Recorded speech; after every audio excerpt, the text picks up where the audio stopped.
Next, I'd like to welcome from Students for Life of America, Camille Cisneros. We're here today because our vision is to abolish abortion in this nation, to make abortion unthinkable. And the solution, I want to talk about solutions.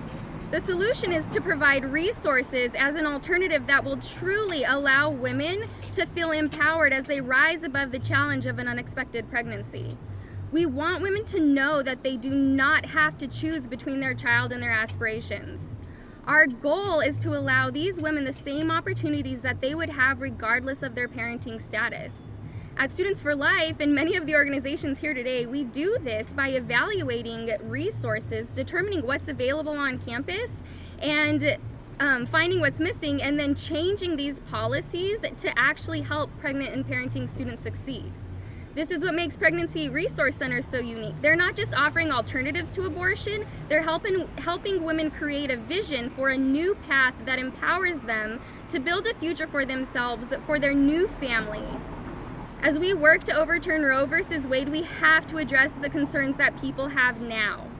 At rallies we've attended, and I'm sure you've all seen this as well, we see signs and hear people say, "We won't go back." But the truth is, just because we're fighting to see Roe versus Wade overturned doesn't mean that we want to go back. We have to show the nation that we too are moving forward. We too live in the now and not 50 years ago. So how do we do that? We need to help women see that we're not holding them back.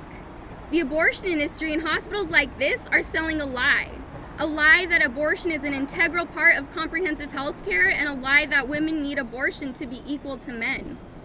I was recently watching a show, it's a little old at this point, but in the middle of an episode it stopped me in my tracks. A woman received an award, something super prestigious like Woman of the Year, and the main character was lucky enough to grab a drink with her after the award was presented.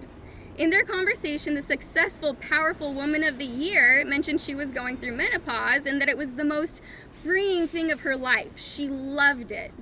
Confused, because this isn't a commonly recognized feeling, I was confused, the main character probes her for more information. "This can't be so, I've never heard this before."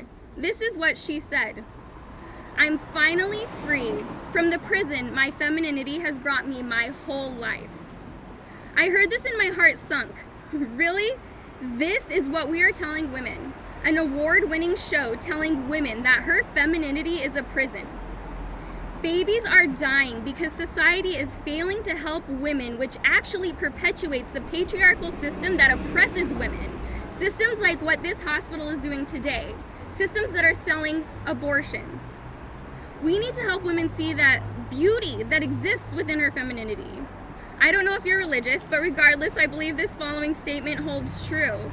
Pope John Paul II emphasized the important distinction between the gifts of men and women when he said, "The resources of femininity are certainly no less than the resources of masculinity. They are merely different."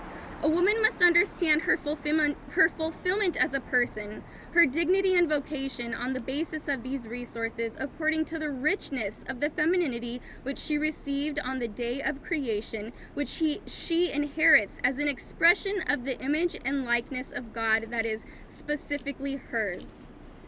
So how do we help women see that her femininity is specifically hers?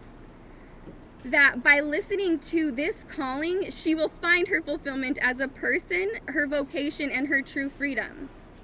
We do it by being here today, by showing up, by fighting to make a real difference. Something that I love about the mission of all of the organizations today and all of these familiar faces is that everyone here is ready and willing to fight for these women, to provide an atmosphere of love and acceptance, to give this woman practical assistance, to look at her, to sit with her, to listen to her so deeply in the situation that she's in that you empathize with her. You're literally walking in her shoes, to the point where you think, wow, I get it. I get why she wants to have an abortion. But we have this heart for life. We know how valuable life is, and we have the resources available to us to be able to offer those to her, to let her choose empowerment, to rise above this challenge of an unexpected pregnancy, and to walk forward with pride, not looking back with regret, not looking back with shame or hurt or anger or frustration, these emotions that she has to deal with after an abortion that she may not even understand until years and years later. Abortion hurts women. Abortion hurts families. Abortion has probably affected every single one of us today, and this needs to stop. So we need to keep showing up, we need to keep being here, and we need to keep fighting to end this atrocity. Thank you.